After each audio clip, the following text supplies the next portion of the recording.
Guys, in today's video, we're going to talk about how to fix Telegram auto delete problem. So the answer is easy. Just go to the settings and then scroll down to the apps section and then go to the search and search Telegram and then go to the storage, and here you will find this clear cache option. Click on it. Now you can go check it if it worked, and if it didn't, you can try to restart your phone or turn the Wi-Fi off and on, or the Bluetooth or the airplane mode. And also you can try to clear data, but be careful.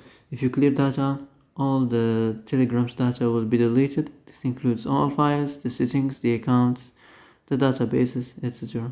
So be careful if you want to clear your data. So that's it for today's video. I hope this is the answer you've been looking for. And if you like this video, don't forget to like and subscribe, and see you in the next video.